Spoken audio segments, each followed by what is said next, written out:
G'day everyone and welcome back to the channel. Welcome to this FIFA 23 Arsenal career mode. This is episode 33 and the beginning of season 3. Make sure to drop a like, comment and subscribe if you enjoy. It really helps me out. And getting into this season, I'm actually going to be talking about what happened, and I should have made a community post about it as well, but unfortunately, after I make a couple signings in this video, I stupidly saved over this career mode and lost the file. So what I did do is I went back, started a whole new career mode, and just simmed to season 3 and made sure I re-signed all the players, all the big players that I brought into the club. So the team should still be the same except for like the youngsters who came through like the youth development and that sort of thing. But yeah, the ratings will be slightly different, some better, some worse. But yeah, I just wanted to give you guys the heads up again, just in the video format. So unfortunately, we've lost like the accolades and stuff we've won, and like the goals and like the Premier League trophy. I don't think we've won one when I was simming the 2 years that have gone by, which really sucks. And I sorry to let you guys down, but I'm really just pissed as well, to be honest. Wasn't in any of the auto saves that were there. I was just playing a different career mode late at night and just stupidly saved over the file. So unfortunately that's gone, but I have simmed ahead, as I said, to season 3, and I've brought back all the players who are currently in the team and who I sign here. And this is one of the first signings I look to get done. I don't know how to pronounce his name, Gvardiol. I don't know, he just popped up him from one of my scouts. I like the look of him. He's young, he's great. He'll be good squad depth and can play with the first team easily at an 84 overall rated centre back, who can also play left back, I believe. And got him on a decent deal as well. So he was the first name I brought in this season, as I did offload Thomas Partey as well. I think his time's up. It's not going to get any better, and I received a decent offer for him, so I went ahead and got rid of him, as he was kind of not really starting for us anymore either, and he was a bit lackluster towards the end there. And this was also why I was doing a bit of research for the Arsenal, and I've been linked to this guy called Martin Zubamendi. Don't know if that's again how you pronounce it or not, but he's Spanish, so Arteta probably has good ties to him, has a link or two. And I just offered 38 mil off the bat, and they said yes straight away, so that's a good deal.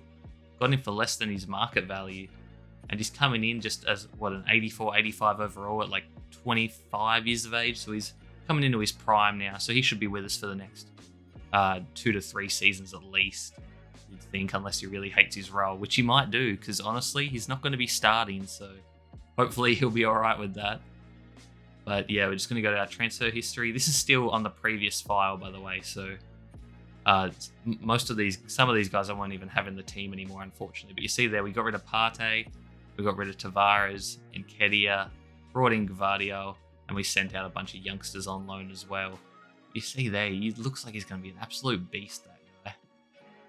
And Zubamendi as well. You see there, his value is now £50 million, and I got him for 38 mil, so not too bad there.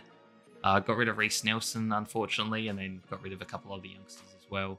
I do love Reece Nelson, but I just felt bad for always not playing him or sending him out on loan, so I decided to get rid of him permanently, and hopefully he can develop into an awesome player. You see some of the other huge deals around the league, but again, none of this really matters at the moment because I started a new save, so all of these players could be at different clubs. But the last deal I did decide to go ahead and do is to bring in Moises Caicedo, I think that's how you pronounce it, for 10.5 mil his market value. I get him in for 8.6. I believe he cost me more in the new save because his rating might have gone up a little bit as well. But yeah, that's the big announcement I wanted to make to you guys. Again, I apologize, but I'm going to continue on and just with this, not new team, but new ratings, I guess I should say. But here it is now.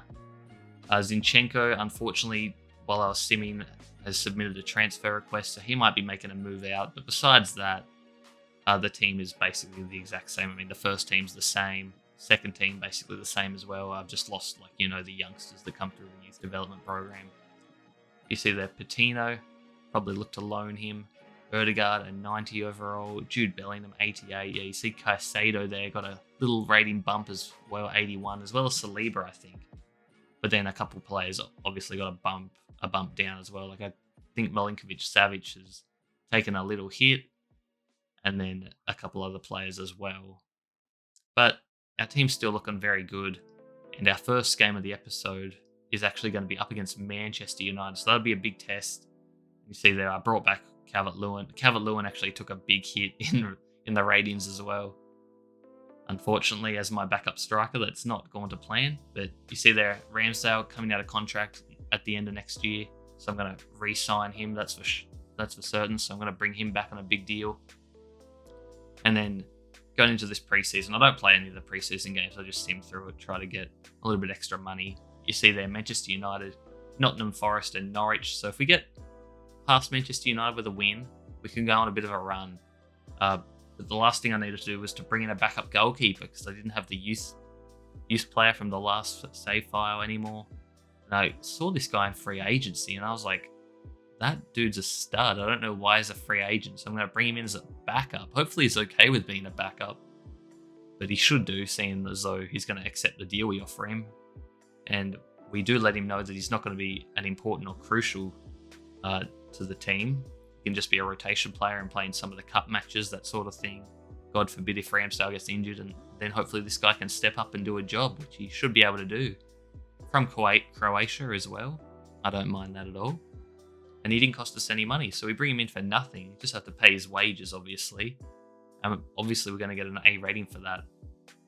But yeah, let me know down below in the comments, guys, if you want to see any certain players signed to the club. As you see, I do have a pretty good first team. Not sure if I need any superstars or anything like that. The only position I could think of maybe upgrading is right back. Not sure if Ben White's 100% good in that position, but besides that, I think we're pretty much set. I mean, I could possibly get a new left back just because Tierney might be on the move in real life, but I just love Kieran Tierney, to be honest.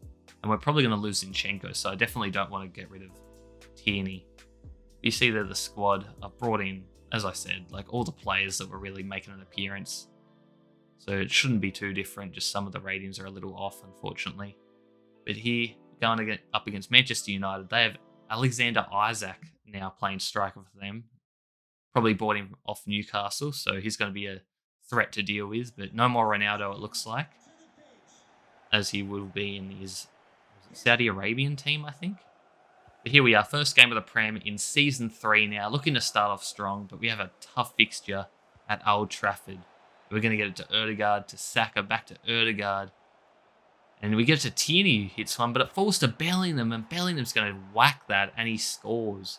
And this is where I noticed some of the players' numbers are a bit off as well. And I think I'm going to go ahead and give Jude Bellingham the number 14, the former Thierry Henry number. I think he's going to earn it, and he can be at the club for the next decade, basically, and just run it, hopefully, and win us many trophies. And this time it's going to be Saka just down the wing, just too fast for his defender. And he makes it 2-0 just like that in the first half. And from kickoff, Manchester United have it. Are they going to respond quickly? No. Isaac loses it. Saliba to Declan Rice. Saka. You see the running. They're just letting us run straight through the midfield. And we're overlapping them. Jesus to Bellingham. Can he get a second? He can. And Jude Bellingham makes it 3-0 right after the halftime break, where Manchester United had the kickoff and they've lost it and basically thrown away the game. And this is really weird because Manchester United had like no chances. That's why I haven't really put anything in for them. Their biggest highlight was this, and it was Anthony. Now that I actually have his game face in this mode, it makes it a little bit more realistic, but he gets a red card. His second yellow of the game comes right at the end. Just frustration, goes right through the back and picks up a red. You see they're 13 shots to 1, so they had nothing.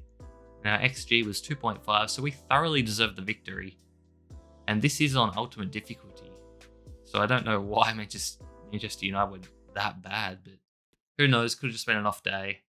And now we're going to be getting into our last game of the episode. Just a couple games in this one, obviously, just to get through all the off-season stuff and that sort of thing. Took up most of this episode, but from next episode onward, I'll be trying to cram quite a few games into it because we're in Season 3 now, and basically we're just looking to win the Champions League and I guess the Premier League, obviously. But really looking to get Arsenal their first ever Champions League trophy. But now we are up against Nottingham Forest. Martinelli somehow doesn't score there. It ricochets off the post and everything. Keeper looking like a chook with its head cut off there. But we could not score. Saka finds Odegaard. And he finds Bellingham in acres of space again, and Jude Bellingham is going to make a run for the Golden Boot, it looks like. Jesus not really featuring in the episode at all, and Jude Bellingham just scoring for fun. But Odegaard gets it out wide to Martinelli again, who chips it, and it's going to be Bellingham with the acrobatic finish, and Jude Bellingham scored 2 goals already in this one to go along with his 2 from last game. And he's on absolute fire. But now Nottingham Forest in the second half look to respond. I thought he was offside there, Gibbs White, but he wasn't, and they've halved the deficit. They always say 2-0 is the most dangerous scoreline in football. And they look to tie it up here, but Ramsdale makes himself big and comes up with a big save there. But they're not done yet, as it's going to be Richards down the wing. What can he do? Whips it in. A beautifully weighted ball, but straight at Ramsdale. And that'll secure the 3 points for us, as Jude Bellingham, the only one to score for us in that game. It was quite an even game. They were much tougher than Manchester United, but we get the 3 points all the same. And that's going to do it for this episode, guys. As I said at the start of the video, make sure to drop a like, comment, and subscribe. Really helps me out, and I appreciate you watching. I hope you stick around, even though I did have to restart it and just sim through to Season 3. But yeah, I appreciate you all. Thanks for watching. Peace.